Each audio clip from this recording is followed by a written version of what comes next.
Hello, my dear kids. This is Chetan sir. So today I am going to choose a question from vector analysis. ठीक है बच्चों? तो ये जो single correct type question है बच्चों, इसको मैंने वेक्टर एनालिसिस टॉपिक से उठाया है।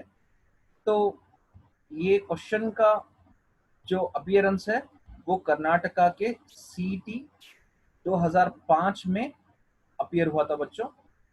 तो इस तरह के जो क्वेश्चंस है बच्चों वो जेई मेंस लेवल में पूछ सकते हैं, ठीक है,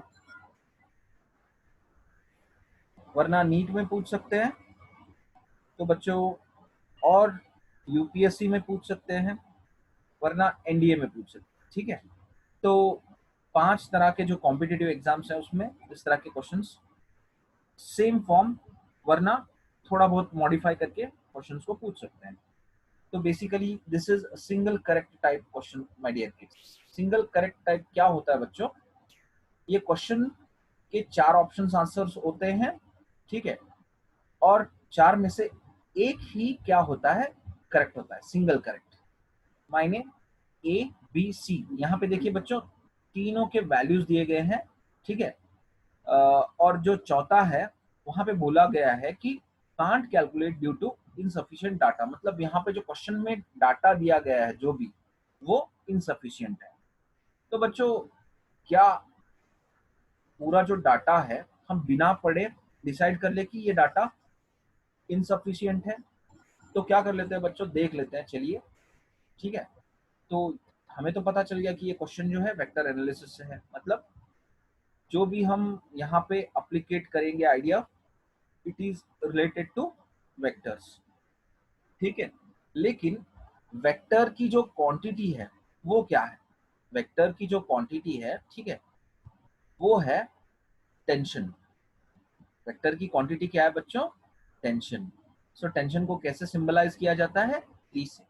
तो टेंशन बेसिकली होता क्या है बच्चों? It is nothing but force acting along the wire, ठीक है, रोप, थ्रेड और स्ट्रिंग, ठीक। तो अभी हमको क्या पता चल रहा है कि अगर कोई स्ट्रिंग हम ले रहे हैं, थ्रेड ले रहे हैं, वायर ले रहे हैं, रोप ले रहे हैं, ठीक है, तो अगर दोनों तरफ से खींच रहा है ये, तो इसके बीच में क्या अपीयरेंस होगा? It will B tension, means force along the length. अगर फोर्स अलोंग द लेंथ होता है तो हम उसको क्या कहते हैं? टेंशन कहते हैं, ठीक है बच्चों। तो ये आइडिया तो हमें पता चल गया कि हम क्या चीज को फाइंड करने वाले हैं। So basically this question will be based upon tension. So tension कहाँ पे है? तो क्वेश्चन को ढंग से पढ़ लेते हैं बच्चों। The adjacent figure is the part of the horizontal stretched net. मतलब ये डायग्राम देखने के बाद क्या पता चल रहा है बच्चों कि ऐसे थ्रेड से क्या बनाया जा रहा है? ऐसे थ्रेड से नेट बनाया गया है, ठीक है। हॉरिजॉन्टल स्ट्रेच्ड नेट मतलब हॉरिजॉन्टल डायरेक्शन में इसको क्या करना है? स्ट्रेच करना है इस नेट को, ठीक है। तो यहाँ पे देखो बच्चों, ये डायग्राम को अगर यहाँ पे देख ले तो इस पॉइंट को क्या बोला गया है? एफ बोला गया है, ठीक है। तो फिर सर यहाँ पे जो पॉइंट है इसको क्या बोला जाएगा? इसको भी तो एफ बोला जाएगा। लेकिन सर यहाँ पे इस पॉइंट को जी बोला गया है और इस पॉइंट को सी बोला गया है, कोई दिक्कत नहीं है। अगर यहाँ पे कुछ भी नहीं है तो वो क्या रहेगा? एफ ही रहेगा, और क्या है, ठीक है। तो बच्चों एक चीज हमको पता चला कि स्ट्रेचिंग किधर हो रहा है?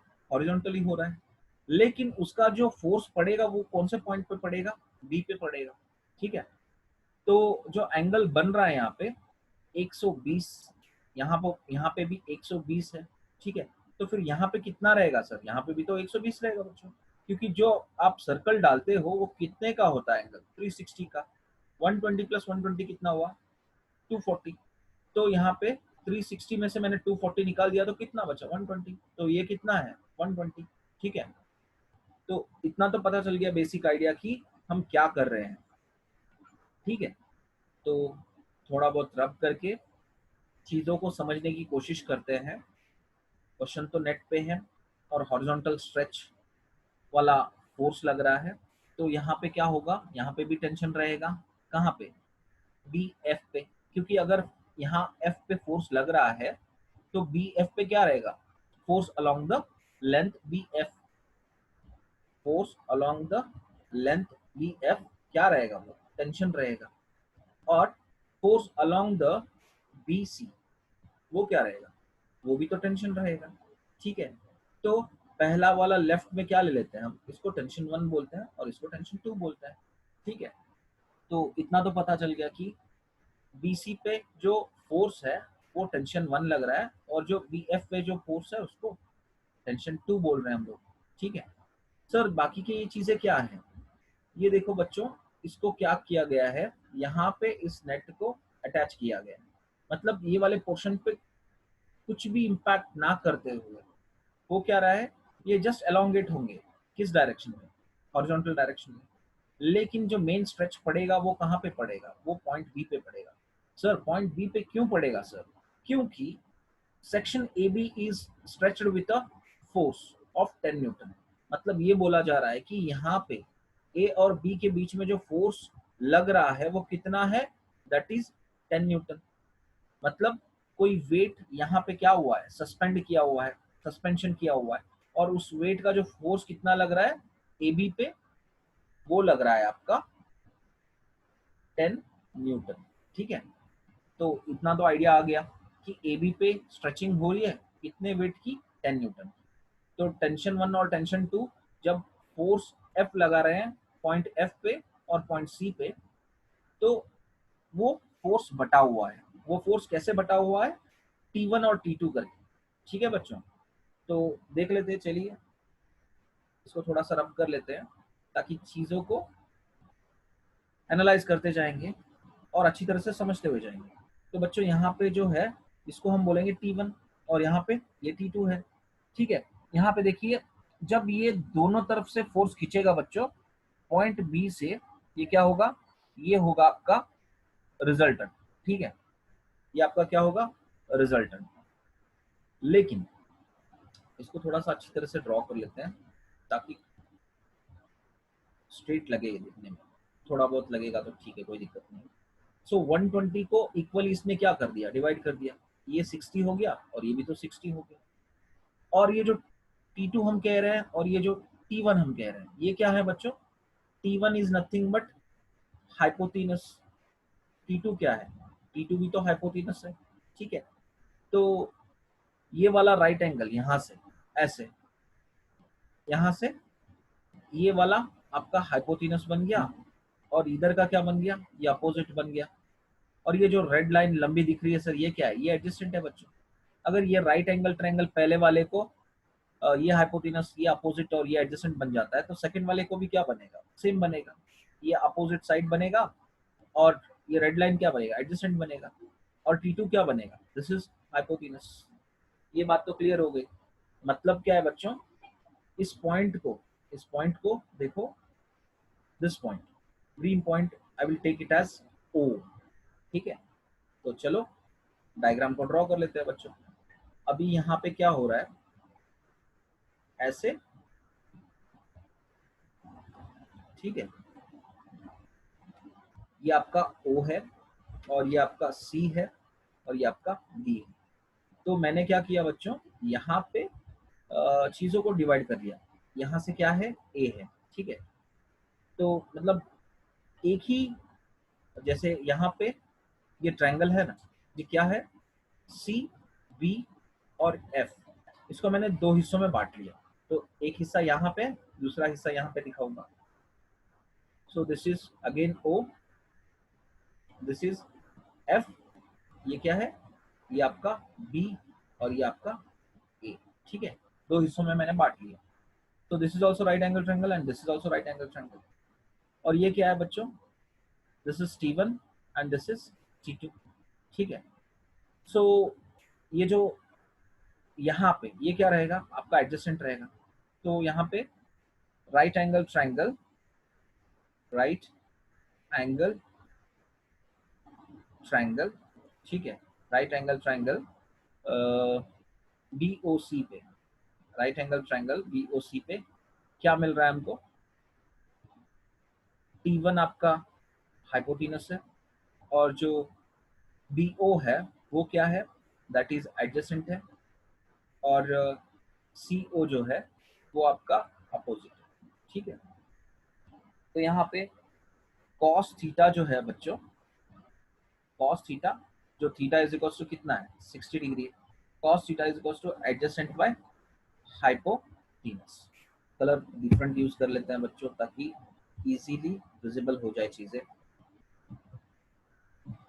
एडजेसेंट बाय हाइपोटेनस, तो ये हाइपोटेनस को इधर सेंड कर देते हैं। हाइपोटेनस क्या है, T1 है, T1 cos 60 is equal two adjacent क्या है बच्चों, adjacent is nothing but BO।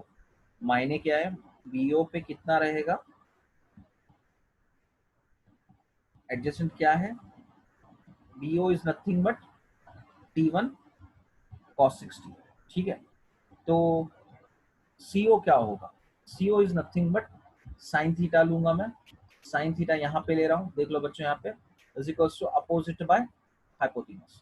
तो हाइपोटेनस क्या है, T1 है, ये वाले राइट एंगल ट्रायंगल को, तो इधर मैं भेजूंगा तो क्या होगा, T1 sin theta is equal to opposite side.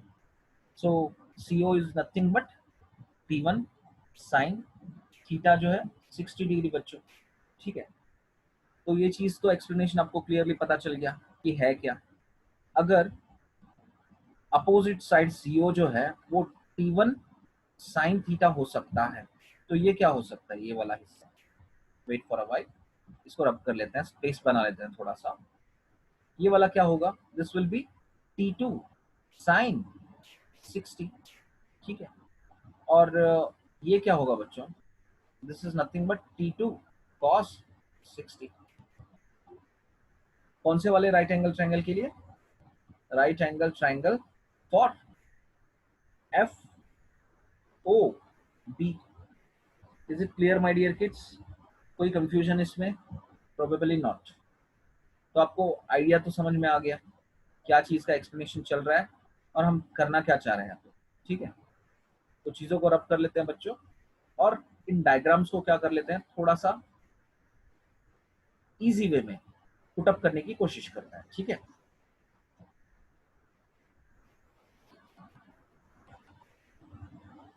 अभी देखिए बच्चों, सो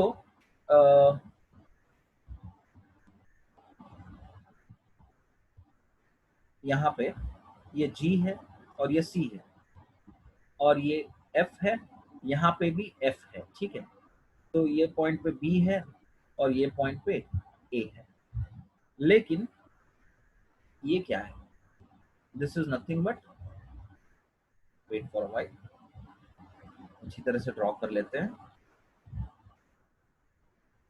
यार क्रॉस ही जा रहा है, अरे यार,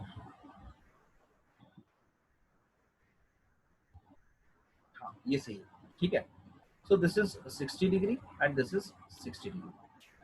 यहाँ पे एक फ्रेम डाल लेते हैं, मतलब देखो, अगर मैं इसको मान के चलो K बोल रहा हूँ और इसको M बोल रहा हूँ और इस पॉइंट को क्या बोल रहा हूँ, O बोल रहा हूँ, आप ABO को देख रहे हो तो क्या लग रहा है आपको, plus Y axis to minus Y axis दिखाई देगा, लेकिन एम बी के लाइन, ये जो स्ट्रेट दिख रही है आपको, ये देखने के बाद क्या लगेगा आपको, plus axis, plus X axis to minus X axis, मतलब ए से बी तक क्या रहेगा, बी से के तक क्या रहेगा, प्लस एक्स एक्सिस, इधर माइनस एक्स एक्सिस। ठीक है, तो अगर यहाँ पे 60-60 है तो ये भी तो 60 और 60 हो जाएगा। ठीक है, तो CO हमको क्या मिला था, CO वॉज T1 sin 60। तो फिर क्या है, अगर समझो कि CO is equals to MB है, तो MB क्या रहेगा, T1 sin 60 रहेगा। ठीक है, क्योंकि जितना CO पे स्ट्रेच, हॉरिजॉन्टल स्ट्रेच लगेगा उतना ही BM पे लग रहा है। ठीक है, और जितना FO पे लग रहा है उतना ही समझो यहाँ पे K है। ठीक है, ये K वाला यहाँ पे है, उतना ही BK पे लग रहा है, means FO is equals to BK। Is equal to कितना रहेगा बच्चों, अगर ये T2 साइन 60 है तो ये क्या रहेगा BK will be T2 sign 60। तो जितना हॉरिजॉन्टल स्ट्रेच MB पे लग रहा है उतना ही BK पे लग रहा है। अब की बात समझ में आ रही है बच्चों, जितना हॉरिजॉन्टल स्ट्रेच MB पे लग रहा है उतना ही BK पे लग रहा है। मतलब MB इज इक्वल टू अगर मैं T1 साइन 60 डाल लूं तो BK इज इक्वल टू कितना रहेगा, T2 साइन 60। तो साइन 60 दोनों के लिए कॉमन है तो दोनों कैंसिल हुआ, तो बचा क्या, T1 is equal to T2। मतलब हमें एक चीज समझ में आई कि T1 is equals to T2 है। Whenever you are applying force at the point F as well as at the point C, the tension in the BC as well as the tension in the BF will be same. Means T1 is equals to T2। जितना यहाँ पे force लग रहा है उतना ही यहाँ पे force लग रहा है। तो T1 is equals to T2 condition हमको समझ में आया बच्चों। अभी थोड़ा सा आगे बढ़ते हैं, ठीक है।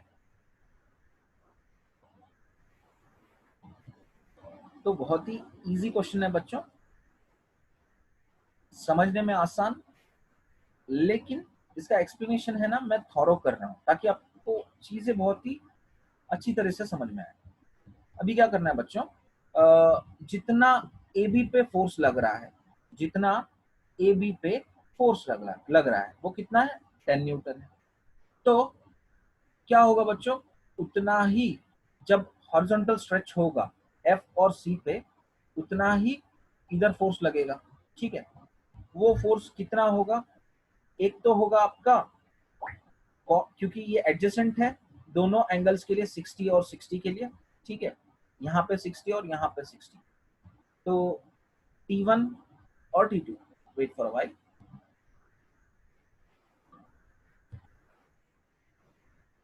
This is also 60, this is also 60।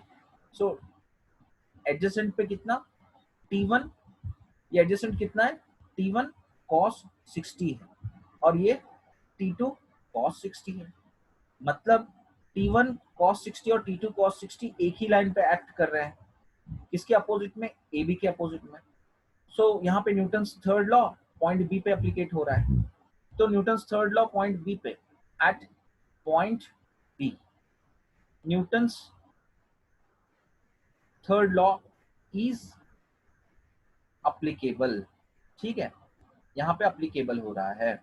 तो उसका नतीजा क्या होगा, what it implies, it will be going to imply like AB, force upon AB is equals to, मान के चलो यहाँ पे D पे, D तक एक्ट हो रहा है, द फोर्स अपॉन BD, ठीक है, कितना होगा, इक्वल है दोनों।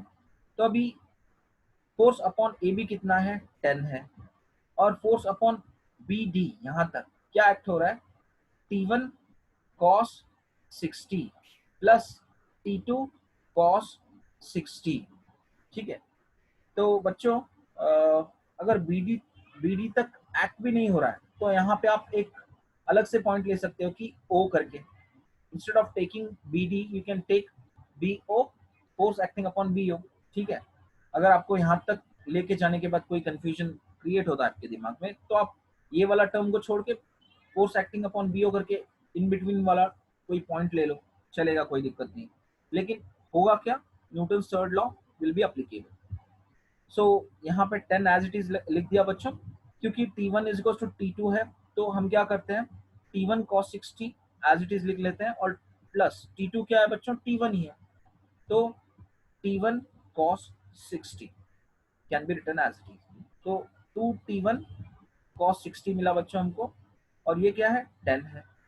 व्हाट इट इज इम्प्लीकेटिंग, तो T1 को हमको फाइंड करना है बच्चों यहाँ पे, तो 2 इंटू cos 60 नीचे भेज देते हैं, 10/2 इंटू cos 60 कितना है 1/2 है बच्चों, तो 2 get cancelled, this is equals to T1। What this is implicating my बच्चों, T1 is equals to 10 newton. तो अगर T1 10 न्यूटन है क्योंकि T1 is equals to T2 है, तो T2 क्या रहेगा बच्चों, T2 is also equals to 10 newton. तो हमको दो वैल्यूज मिले, एक T1 मिला, कितना मिला 10 न्यूटन मिला और एक T2 मिला 10 न्यूटन मिला। तो ये दोनों को देखने के बाद कौन सा ऑप्शन पता चल रहा है? Option C is the right answer बच्चों। So this was the question asked from Karnataka CET 2005। तो मैंने बहुत ही अच्छी तरीके से आपको ये चीज़ों को समझाया बच्चों। इसका एक्सप्लेनेशन बहुत ही क्लियरली मैंने आपके सामने बताया। तो ये एक्सप्लेनेशन आपको कैसा लगा कमेंट बॉक्स में आप कमेंट करके बता सकते हैं। अगर ये आपको वीडियो अच्छा लगा, मेरा एक्सप्लेनेशन अच्छा लगा, तो लाइक करना बिल्कुल मत भूलिएगा, कमेंट और सब्सक्राइब करना बिल्कुल मत भूलिएगा विद द बेल आइकन। और बहुत ही ज़्यादा आपको ये वीडियो अच्छा लगा है तो आप ये वीडियो को शेयर कर सकते हो अपने फ्रेंड्स के साथ, क्योंकि मेरे जो भी मैं वीडियो अपडेट करता हूँ मेरे physics Indian professor channel YouTube channel पे, so everything will be free. इसका कोई कॉस्ट नहीं रहेगा, फ्री ऑफ कॉस्ट मैं पढ़ाता हूँ। ठीक है, ये मेरा पैशन है बच्चों को अच्छी तरीके से फिजिक्स को समझाना। ठीक है, तो I am quite happy that आज के 43 वीडियोस हो रहे हैं। तो मैं रिक्वेस्ट सारे बच्चों से कर रहा हूँ कि प्लीज़ ज़्यादा से ज़्यादा इन वीडियोस को फैलाएं ताकि एजुकेशन फ्री ऑफ कॉस्ट सभी को मिले। ठीक है, थैंक यू माय बच्चों, जय हिंद।